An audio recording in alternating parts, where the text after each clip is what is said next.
বর্তমানে যে BCB president Aminul Islam বুলবুল এবং তার পরিচালনা পর্ষদ সকল সদস্যদেরকে বিএনপি সরকার অবৈধ ঘোষণা করছে। কারণ তারা দেখছে যে নির্বাচনটা হয়েছে সেই নির্বাচনটা নাকি অবৈধ এবং তাই এটা প্রমাণ পেয়েছে। এই জন্য তারা এই ভোটকে অবৈধ ঘোষণা করে বর্তমানে একটা সাময়িকভাবে 3 মাসের জন্য বিসিবির সভাপতি বানিয়ে দিয়েছে তামিম ইকবালকে, যেখানে বিভিন্ন মন্ত্রী ছেলেদেরকে ওই ভোটের বিভিন্ন গুরুত্বপূর্ণ পদে নিযুক্ত করছে। সেক্ষেত্রে আপনার প্রতিক্রিয়া কী বলেন? কাজটা কি ঠিক হয়েছে কি ঠিক হয় নাই কোনটা বলেন? বললে তো ভাই অনেক কিছুই ভালো লাগে, বিষয়টা বুঝেন নাই যে ওই নির্বাচন পরিষদ অবৈধ, ঠিক আছে। তো এখানে মানে নির্বাচন পরিষদে কে কে আছে বর্তমানে যে নির্বাচন মানে কমিটি ঘোষণা করছে, হ্যাঁ, তো আসলে এগুলো তো আমি জানি না, দেখতে হইব। তো আপনি যদি বলছেন যে মন্ত্রীর পোলাপান আছে, হ্যাঁ, ওইটা তো সব কিছুতে ওরা দলীয়করণ করতেছে, মানে এটা বৈধ আর ওইগুলো সব অবৈধ। না, অনেকে বলতেছে এটা নাকি আব্বুর টিকিট বুট, মানে আব্বুর টিকিট বুট শুধু না, মানে আব্বুর টিকিট বুট বলতে এখানে শুধু জাইমা রহমান আর হইলো গিয়া ওই যে ফখরুলের মাইয়া এই কয়েকটা দিলে মানে ফ্যামিলি পরিষদ গঠিত হয়ে যায়। মানে আব্বুর টিকিট বুট সবাই বলতেছে, কারণ এখানে মন্ত্রী ছেলেদের সব ওই জায়গায় ঢুকে গেছে। লন্ডন থেকে আসছে না আমাদের লন্ডনে মুক্তি সাপ। তারপরে আরো এখন তামিম একজন সিনিয়র খেলোয়াড় হিসেবে আমিনুল ইসলাম বলবো তার চেয়েও সিনিয়র একজন ব্যক্তি, সম্মানিত ব্যক্তি তামিম ইকবাল। তার উচিত ছিল সিনিয়রদেরকে সম্মান করা উচিত ছিল তার।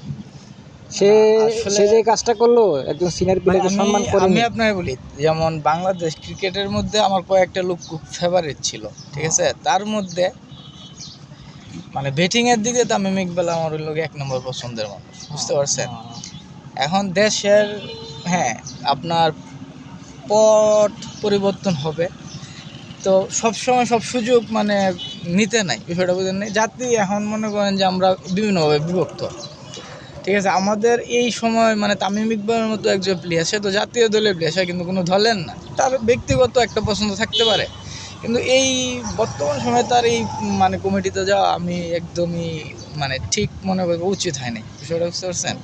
হ্যাঁ, যদি বিষয়টা এরকম হইতো যে না পুরা জাতি একভাবে আছে ঐক্যবদ্ধ, তখন এই জায়গায় যদি সে যাইতো তাহলে আরও বেশি সম্মান পেত। এখন তো সে সম্মান পাবে না, বিষয়টা বুঝেন নাই। তো তার আমি সেটাই বলতেছি, মানে তামিম ইকবালের জায়গা থেকে তার এই কাজটা করা মানে আমি মনে করি পুরোপুরি একটা ভুল ডিসিশন, ঠিক আছে। কারণ সিনিয়র প্লেয়ারকে সে সম্মান করে নাই। ভবিষ্যতেও অচিরে অনেক প্লেয়ার আছে যারা জুনিয়র প্লেয়ার আছে, সিনিয়র সম্মান করবে না। থাকবে, তার মধ্যে মানে সবার যে যোগ্যতা থাকবে, ক্যাপাবিলিটি থাকবে, বিষয়টা এরকম না।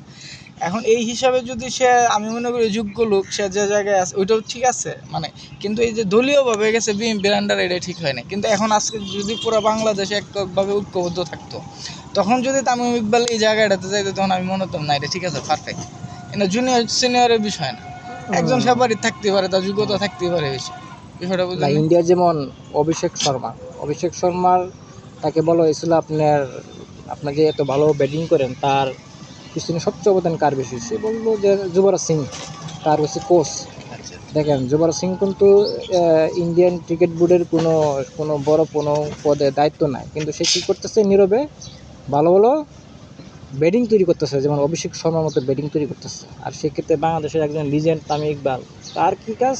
মানে শুধু তামিম ইকবাল না, যারাই আছে তাদের কাজ হচ্ছে কীভাবে পদ দখল করব, ওই কাজ। কিন্তু ওরা কি কোনো আজ পর্যন্ত কোনো খেলোয়াড় তৈরি করতে পারে না। এটাই হচ্ছে বাংলাদেশ আর ইন্ডিয়ার মধ্যে পার্থক্য। আমি তো আপনাকে বললাম যে তামিম ইকবালের এই বর্তমান সিচুয়েশনে এই দায়িত্ব নেওয়া একদমই ঠিক হয় নাই, আর এটা আমরা দেখতেছি, বুঝলি, মানে তেলবাজি করে নিছে, বিষয়টা একদম ক্লিয়ার। যেমন আপনার মাশরাফি আমার মানে ক্রিকেটের ক্ষেত্রে, বোলিংয়ের ক্ষেত্রে ফার্স্ট প্রায়োরিটি, সাকিব যে আছে তারও পছন্দ করি না যে থানা, ঠিক আছে। কিন্তু বিষয় হচ্ছে ওই সময়ে তারা, হ্যাঁ, একজনের একটা দল পছন্দ থাকতেই পারে ব্যক্তিগত ওইটা বিষয়টা, কিন্তু তারা ওই সময় আপনার এই আওয়ামী লীগের নমিনেশনে নির্বাচন করা একদম ঠিক বা উচিত হয়নি। কারণ তখন তো দেশের মধ্যে কোনো গণতন্ত্র ছিল না ভাই।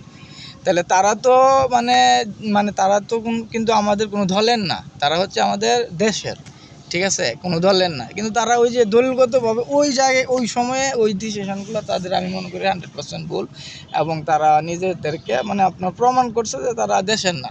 তারা যে কোনো একটা জাতি বা গোষ্ঠী একটা দলের, ঠিক কথা কিন্তু বলছেন। আমরা তো তাদের এইভাবে দেখতাম না, বিষয়টা বুঝেন নাই? তামিম ইকবাল বলেন, তাদের এই মাশরাফি, সাকিব, তামিম, তাদের যে মানে দেশের যে ভালোবাসা ছিল ওটা তারা হারাইছে। হ্যাঁ, যদি আমি আপনার এই কথাটা আগেও বলছি, বলতে যদি বিষয়টা এরকম হইতো না যে পুরা দেশের মধ্যে একটা সুন্দর সিস্টেম আছে, তখন একটা পক্ষ থেকে নিয়ে তারা নির্বাচন করতে পারতো। কিন্তু দেখা যাইতেছে আমাদের যে সিস্টেম হচ্ছে, যে ক্ষমতায় যায় অন্যদেরকে মানে তারা ধাওয়ায় রাখার চেষ্টা করে। এটা তো কোনো সিস্টেম না ভাই।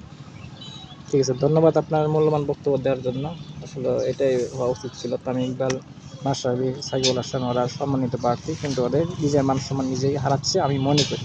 আরেকটা বিষয় আপনার এখানে এটা বলি যে আওয়ামী লীগ যে জিনিসটা করছে ভাই, এটা হচ্ছে আপনার ভুল করছে, মানে ভুলের কিন্তু ক্ষমা পাওয়া যায়। কিন্তু বিএনপি যে জিনিসটা করতেছে এটা হচ্ছে যে পুরো একটা মানে গাদ্দারি, মির্জাফরি। তো এদের ক্ষমা করার কোনো মানে সিস্টেম নাই। আর আমি এটা বলি যে আওয়ামী লীগের চাইতে বিএনপির অবস্থা বাংলাদেশে, হ্যাঁ, খুব খারাপ হবে। থ্যাংক ইউ আপনার মূল্যবান বক্তব্য দেওয়ার জন্য।